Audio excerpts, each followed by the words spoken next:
नमस्कार दोस्तों।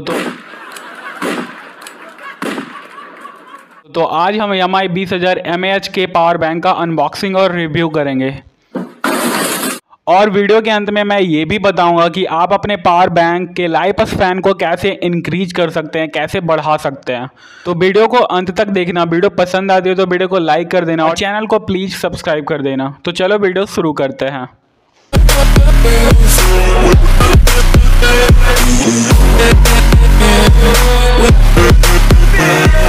यह रहा हमारा MI 20000 mAh का पावर बैंक। चलिए इसे जल्दी से अनबॉक्स कर लेते हैं। बॉक्स का जो खोलने वाला भाग होता है वहां पर एक ऑथेंटिकेशन लेबल लगा होता है, जैसा कि आप अपने स्क्रीन पर देख पा रहे होंगे। जब आप इस लेबल को स्क्रैच करते हैं तो इसके अंदर 20 डिजिट का एक सिक्योरिटी कोड होता है, जिसके जरिए आप आसानी से पता कर सकते हैं कि आपका पावर बैंक ओरिजिनल है या नहीं।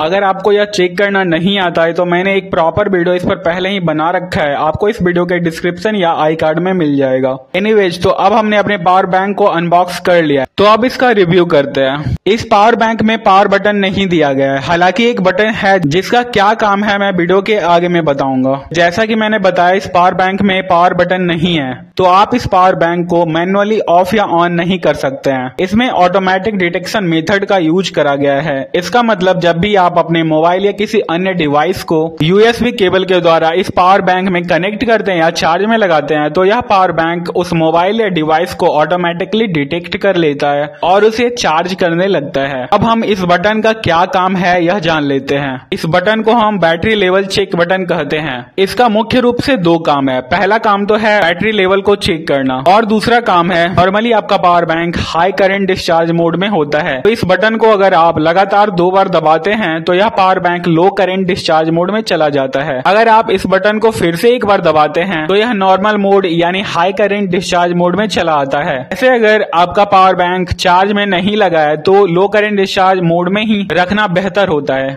और वैसे भी यह पावर बैंक खुद ब खुद 2 घंटे के बाद अपने नॉर्मल मोड में तो चला ही आता है। अब आपका सवाल होगा कि लो करंट डिस्चार्ज मोड और हाई करंट डिस्चार्ज मोड क्या है। तो जब आपका पावर बैंक नॉर्मल मोड यानी हाई करंट डिस्चार्ज मोड में होता है तो आप अपने मोबाइल या अधिक क्षमता वाले डिवाइस को चार्ज कर सकते हैं और इस मोड में आपका पावर बैंक जल्दी डिस्चार्ज होता है। वहीं दूसरी ओर लो करंट डिस्चार्ज मोड में आप कम क्षमता वाले डिवाइसेज जैसे Bluetooth headphones, earbuds, smart band, rechargeable lights इत्यादि को चार्ज कर सकते हैं। वैसे तो आप इन डिवाइसेज को हाई करंट डिस्चार्ज मोड में भी चार्ज कर सकते हैं। हाई करंट डिस्चार्ज मोड यानी नॉर्मल मोड में आपका पावर बैंक अपेक्षाकृत जल्दी डिस्चार्ज होता है, वहीं लो करंट डिस्चार्ज मोड में यह बहुत धीरे धीरे डिस्चार्ज होता है। And this is obvious.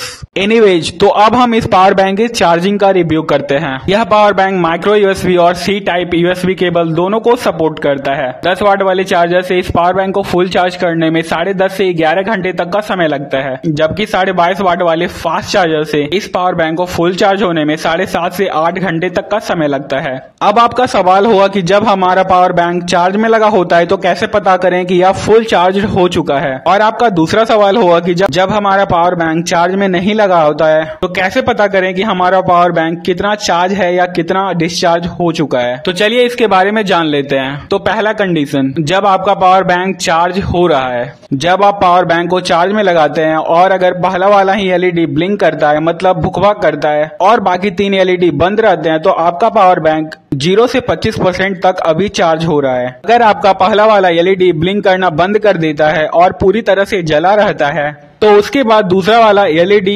Automatically blink करने लगता है और बाकी 2 LED बंद रहते हैं, तो इसका मतलब है कि आपका पावर बैंक 25 से 50% तक चार्ज हो रहा है, जैसा कि आप अपने स्क्रीन पर देख पा रहे हैं। इसी तरह से अगर चारों LED लाइट्स ब्लिंक करना बंद कर देते हैं और पूरी तरह से जले रहते हैं, तो इसका मतलब है कि आपका पावर बैंक फुल चार्ज हो चुका है।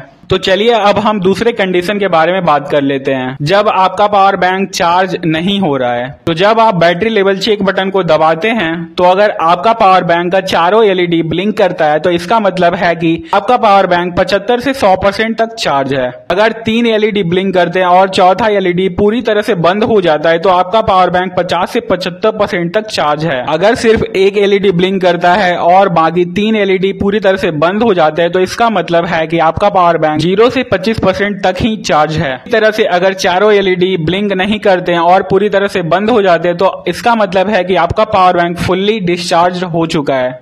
और आपको इसे जल्दी से जल्दी चार्ज में लगाने की जरूरत है। अब हम यह जान लेते हैं कि आप अपने पावर बैंक की लाइफ को कैसे इंक्रीज कर सकते हैं। अपने पावर बैंक को हो सके तो 50 से 75% तक ही चार्ज करें। अगर आप अपने पावर बैंक को ज्यादा यूज नहीं करते हैं तो 3 महीने में कम से कम एक बार पावर बैंक को चार्ज में जरूर लगाएं कि इसमें लिथियम आयन बैटरी का यूज करा जाता है जो ज्यादा दिन तक चार्ज न होने पर खराब हो सकता है। आई होप मैंने EMI 20000 mAh पावर बैंक का रिव्यू अच्छे से करा हो। अगर आपको यह वीडियो हेल्पफुल लगी हो तो वीडियो को लाइक कर देना और चैनल को सब्सक्राइब कर देना। अगर आपको अपने पावर बैंक के रिगार्डिंग कोई सवाल है तो कमेंट सेक्शन में जरूर बताएं, मैं उसका रिप्लाई कर दूंगा। Thanks, peace out.